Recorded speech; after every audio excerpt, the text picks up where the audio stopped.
Hey everybody! Today's topic is something I heard from many of you that you struggle with, and that is isolation. So stay tuned.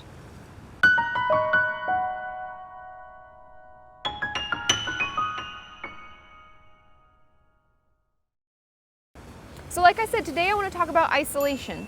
And I honestly believe that more than ever, we struggle with this because of online and social media, because it can give us the false sense that we are actually interacting with people face to face and person to person, when in reality it's through online, and some people aren't always honest and we don't always know who these people are, and it leaves us really wanting that person to person contact. And I've heard from many of you this is something that you struggle with, and due to our anxiety, oftentimes our depression, it's easier to stay at home than it is to go out and interact in the real world and get out of the house and do things and be in social situations. So if we find ourselves there, what do we do?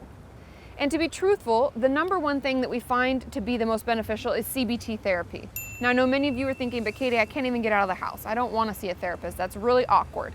And if that's not something that's available to you, the best thing we can do when we're really struggling with what I always say with my clients feels like this big issue, it's this huge heavy rock of, I don't know where to go, is we have to start small. We have to start with little incremental changes. So maybe we walk out to get our mail in the daylight. We don't wait till night. Maybe we walk around the block one day. Maybe we walk out and we walk back. It depends on your level of comfortability and what you're okay doing. We have to set small goals. And I would encourage you to do it 3 days a week. Whatever kind of goal you're setting, try to do it 3 days a week. We don't want to say 7 days a week, because that's kind of that black or white thinking, the all or nothing. And we end up feeling worse about ourselves when we can't achieve that goal that we've set. Does that make sense? So get out your journal and write some things down. What are the things that you're the most afraid of? What would be like a global goal, a big goal? Like, I want to go to my cousin's birthday with my whole family there. That might be a big goal. And what are your small goals? I want to go to the grocery store. I want to go to the post office. I want to go shopping. I want to, whatever it is. I want to go get coffee for myself in the morning sometimes, walk down to Starbucks or whatever. Set different goals. Set all of those different goals on the side, on one side of the paper. And then I want you to set some smaller goals on the other side, and start with the smallest. What you think wouldn't increase your anxiety more than, let's say your anxiety is at 4, it doesn't push you to more than a 6.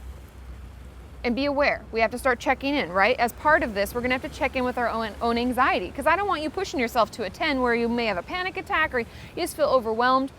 We have to start small, we have to check in, and we can always abort the mission, right? We can always go home, we can retreat. We don't have to stay anywhere that we don't want to. So keep that in mind.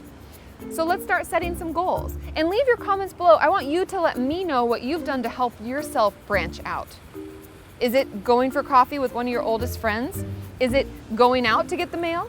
Is it something as big as attending a reunion or a big family get-together? What is it? What are things that we can do? Maybe we have lunch with our mom or our grandma. We need to start setting these goals, because the reason that we end up staying in dark places for a really long time is because we don't know where to go and everything seems overwhelming. But if we break it down into small, achievable goals, we'll start to feel better about ourselves.